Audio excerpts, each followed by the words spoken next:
Matetika isika mahareny amin'ny haino aman-jery fa ny firenena mahantra indrindra maneran-tany dia amin'ny kantinanta afrikanina.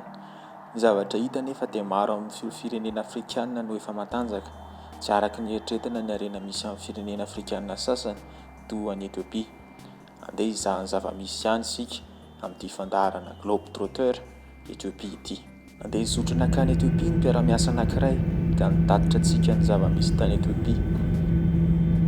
Mikadina ihany ity Addis-Abeba isika izao. Vao mijery ny maso dia matsapa ny faly ampiaza amin'ny foto-drafitr'asa ny serarana mpiara-manidina isika izao. Fiaramanidina nanan'ny Ethiopian Airlines dia mameno ny tarmac efa bitika sady ny antsika raha oharina ny andro zareo. Tena betsaka ihany koa ny fiaramanidina, ao ny Boeing, ao ny Airbus. Tsy manana olona tokoa raha ny kompania raha ny fiaramanidina.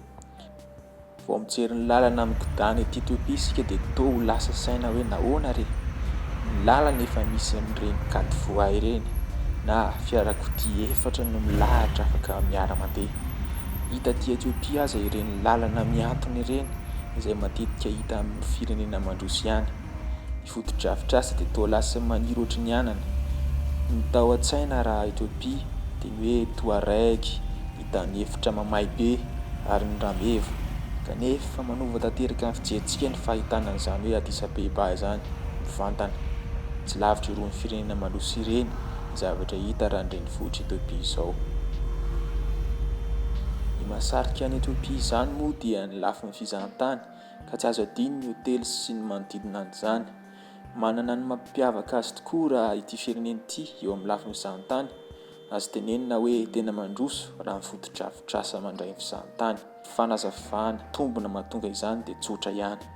Tena matanjaka raha ny fanjakana Etiopiana. Ny politika rehetra ataon'ny fanjakana dia mirona any amin'ny fanampiana ny orinasa momba ny fizahan-tany, ao anatin'izany Ethiopian Airlines. Ny kompania Ethiopian Airlines io dia anisan'izay orinasa miroborobo tokoa maneran-tany. Manana rafitra manofana eropianatra ho mpanamora ny orinasa, afaka manao irony karazana simulation de vol irony mpiofana. Tena tsara ny fari-piainan'ny mpiasan'ny kompania. Izany moa no ny fanampian'ny fanjakana amin'ny ankapobeny, ny mponina tsy ankanavaka. Raha ny fantatra moa dia tena mandray an-tanana ny fiainana arakasan'ny vahoaka ny fanjakana. Fanjakana Etiopiana mihitsy no manomana ny fiainan'ny tanora rehetra sy manome asa tsara sy fiainana tsy misy mahory. Anisan'ny orinasa matanjaka tohanan'ny fanjakana ihany koa ny fampirobonana ny kolontsaina sy ny sakafo mampiavaka ny Etiopia. Raha mijery irony hotely lehibe irony isika dia tsapa fa manana karazana sakafo maneran-tany irony ny hotely, fa tsy ataony izy ireo ambanin-javatra ihany koa sakafo mampiavaka azy sy ny kolontsain'izy ireo. Tena fankatahaka raha ny tolotra omen'ny hotely sy mpisehatra amin'ny fampirobobona ny kolontsain'izy ireo.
Mozika sy ny dia omena sehatra tokoa mampianoka ny mpizahan-tany ny kanton'i Etiopia.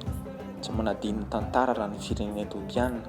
Ny vakoka rehetra dia natao anaty fitaratra tsara azo jeren'ny mpizahan-tany ho arovana tsara amin'ny karazana loza mety hitranga.